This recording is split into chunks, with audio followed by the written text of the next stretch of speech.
भारतीय डाक विभाग ने बिहार के 4 विशिष्ट भौगोलिक संकेतक जीआई उत्पादों को केंद्र में रखकर 4 रंग बिरंगे डाक टिकट जारी किए हैं, जो बिहार की समृद्ध सांस्कृतिक और कृषि विरासत को दर्शाते हैं। इनमें मुजफ्फरपुर की शाही लीची, भागलपुर का जर्दालू आम, मिथिला का मखाना और मगध का मगही पान शामिल है। प्रत्येक डाक टिकट, जिसकी कीमत 5 रुपये है, इन उत्पादों के जीवंत चित्रों से सुसज्जित है। खास तौर पर शाही लीची का डाक टिकट चटक लाल रंग में उकेरा गया है, जो इसके गुच्छों की सुंदरता को दूर से आकर्षित करता है। नॉर्थ बिहार फिलाटेलिस्ट सोसाइटी के अध्यक्ष आचार्य चंद्र किशोर पराशर ने बताया कि जर्दालू आम और मगही पान के टिकट हरे रंग में, जबकि मखाना अपने प्राकृतिक सफ़ेद रंग में प्रकाशित हुआ है। स्वाधीनता के अमृत महोत्सव वर्ष 2023 में डाक विभाग ने 12 जीआई फलों की मिनिएचर शीट जारी की थी, जिसमें बिहार की शाही लीची एकमात्र फल थी। इन डाक टिकटों के प्रकाशन ने बिहार के उत्पादों को वैश्विक फिलाटेली जगत में नई पहचान दी है।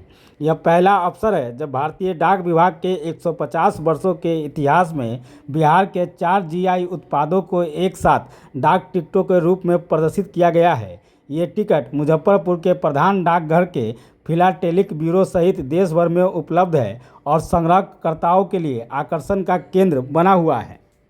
भारतीय डाक विभाग के 150 वर्षों के इतिहास में यह पहला अवसर है जब डाक विभाग ने बिहार के जीआई टैग प्राप्त 4 ऐसे उत्पादक का डाक टिकट निकाला है जो अब तक नहीं निकाला गया था।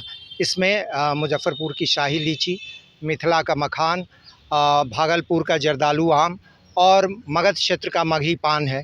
इन चारों का अलग अलग 4 डाक टिकट निकाले गए हैं।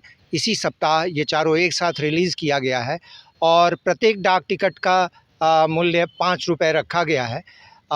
ये पहला अवसर है जबकि 4 डाक टिकट निकाले गए हैं। इससे पहले भी आम का डाक टिकट निकला है करीब 20 साल पहले, लेकिन वो बिहार का कोई आम नहीं था।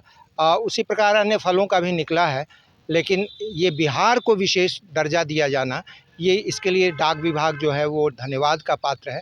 दूसरी चीज़ ये कि इसके निकलने से जो इस फल को क्या फ़ायदा होगा और बिहार को क्या फ़ायदा होगा, वो ये है कि जब फिलाटेलिस्ट जो हैं, जो डाक टिकट संग्रह करता है, वो इसको ख़रीदेंगे और उसकी प्रदर्शनी जो डाक टिकटों की जगह जगह डाक विभाग लगवाती है पूरी दुनिया में, तो जहाँ कहीं भी प्रदर्शनी फलों की लगेगी उसमें ये डाक टिकट शामिल किए जाएंगे। इससे इसको व्यापक वैश्विक प्रचार मिलेगा और इसकी लोकप्रियता बढ़ेगी। ये बहुत बड़ी बात है। लेकिन दुख का विषय ये है कि डाक टिकटों का जो विशेष संचय होता है, विशेष समुच्चय और प्रकाशन होता है, उसको बेचने के लिए पूरे देश में जगह जगह पे फिलाटेलिक ब्यूरो हैं, जो बिहार में 3 हैं, पटना, भागलपुर, गया और अब तो मुजफ्फरपुर में भी 4 हो गए हैं। लेकिन मुजफ्फरपुर के प्रधान डाकघर में जो फिलाटेलिक ब्यूरो है वो अक्सर बंद रहता है और खुलता भी है, तो इस तरह के डाक टिकट उपलब्ध नहीं कराए जाते हैं। यहाँ ये डाक टिकट उपलब्ध नहीं है, हम लोगों को पटना जा कर के डाक टिकट लाना पड़ता है। ये इसका डार्क साइड है, जो स्वयं डाक विभाग इसके प्रचार प्रसार में अवरोध पैदा कर रही है। परिचय देंगे। आचार्य चंद्र किशोर पराशर, अध्यक्ष, नॉर्थ बिहार फिलाटेलिक सोसाइटी।